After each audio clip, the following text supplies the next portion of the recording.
Maraming mga tao ang nag-aalaga ng mga aso sa iba't ibang kadahilanan. Yung iba ay para may bantay sa kanilang mga bahay at ang iba naman ay itinuturing silang parang mga anak o kaibigan.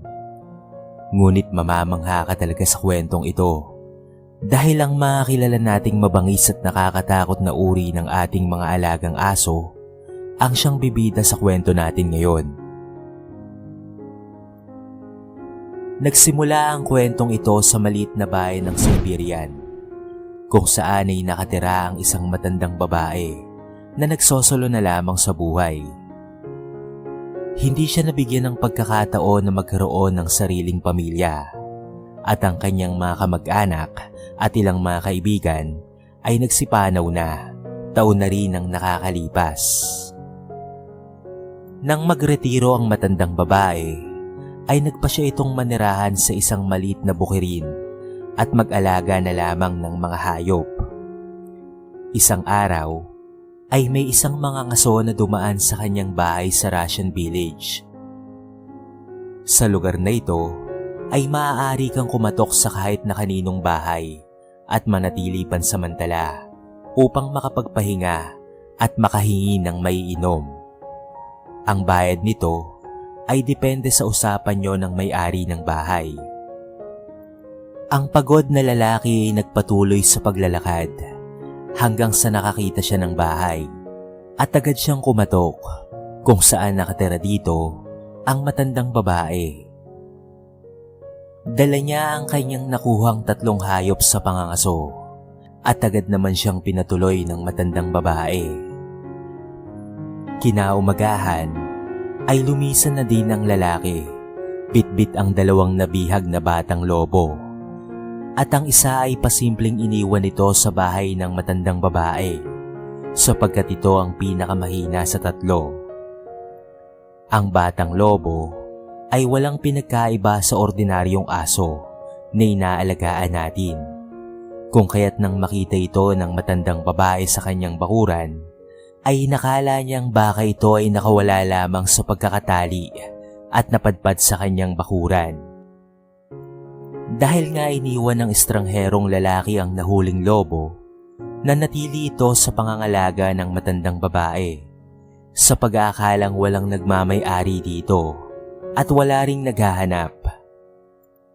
Ngunit hinahanap-hanap pa rin ito ang kagubatan kung saan siya ay nabibilang at nakakakuha ng makakain. Kung kaya't sa tuwing nakakakita siya ng manok at guya, ay hindi niya mapigilang matakam. Ngunit ang batang lobo ay masunurin at mapagmahal sa kanyang amo. Kung kaya't ibon na lamang ang kanyang kinakain. Kapag may pagkakataong hindi siya nakikita ng matandang babae at nakadagit nga siya ng ibon, ay agad niya itong kinakain. Ngunit agad din naman siyang nakukonsensya pagkatapos ng kanyang mga nagawa. Ang kanyang tirahan ay sa labas ng bahay ng matanda tuwing araw. Ngunit pagsapit ng gabi ay pumapasok na siya sa loob, lalo na kapag taglamig. Natutuwa ang matandang babae dahil hindi naman ito tumatahol, ngunit ito ay umuungol lamang. Samantala ay may usap-usapan sa kanilang lugar na may mga kriminal na nakawala at ang kanilang haka-haka, ito raw ay mga delikadong tao, kung kaya't ang mga naninirahan doon ay nagsimulang magkandado ng kani-kanilang mga bahay. Ngunit ang balitang ito ay hindi man lang nakarating sa matandang babae o di kaya hindi niya lamang gaanong napansin. Isang gabi ay may narinig siyang kumakatok sa kanilang pintuan. At ang matandang babae ay agad itong pinagbuksan at pinapasok nga niya ang mga hindi kilalang tao. Ang mga taong ito ay mga takas na kriminal na naghahanap ng matitirhan at makakainan. Nang makita nila ang bahay ng matanda sa bayan, ay agad silang tumuloy rito upang manatili pansamantala. Sa kanilang pananatili at pagmamasid-masid sa bahay, ay napag-alaman nilang nag-iisa lamang ang matanda at wala itong nagiging bisita, kung kaya't nabuo sa kanilang isipan na patayin na lamang ito at itago ang bangkay dahil wala namang makakaalam at magkukunwari sila na sila ang nag-aalaga sa matanda upang hindi sila paghinalaan kung bakit sila naroon. Dahil kung sakali, ang matandang babae lamang ang magiging isang saksi sa tunay nilang pagkatao. Huli na para sa matanda ang lahat sapagkat nanganganib na ang kanyang buhay sa kamay ng mga kriminal. Ngunit mapaglaro talaga ang kapalaran dahil wala silang kaalam-alam na may nag-aantay pala sa kanilang panganib sa loob ng naturang bahay. Nang mga oras na iyon ay ganap ng isang mabangis na lobo, ang alaga ng matanda. Nagngangalit ang mga ngipin nito at handang pumaslang sa kahit na anong oras, maprotektahan lamang ang kanyang amo. Kung kaya't kumuha ng kutsilyo ang isa sa mga kriminal at akma ng susuguri ng hayop. Ngunit paa lamang ang nasugatan dito at doon niya nakita ang totoong mukha ng hayop. Lubha silang natakot at alam nilang ito ay mapanganib.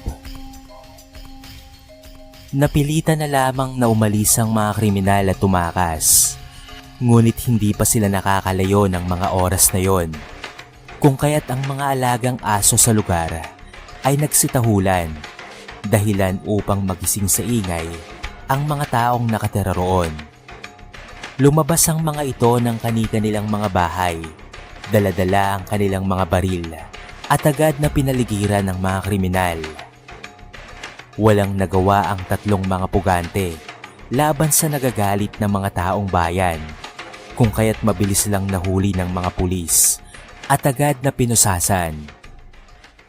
Ilang linggo na ang nakalipas. Gumaling na rin ang mga sugat ng asong lobo na kanyang natamo dahil sa mga kriminal. Subalit dahil sa insidenteng iyon, ay mukhang nag-aalala pa rin ito para sa kaligtasan ng kanyang mahal na amo. Pero isang bagay lang ang talagang sigurado. Handa niya itong ipagtanggol sa kahit na anong oras laban sa masasamang loob. Nagustuhan niyo ba ang ating kwento? I-comment nyo naman sa baba ang inyong mga reaksyon, kasabay ng pag-hit ng subscribe button at bell notification button para palagi kayong updated sa mga bago nating kwento. Hanggang sa muli kaibigan, thank you so much and peace out.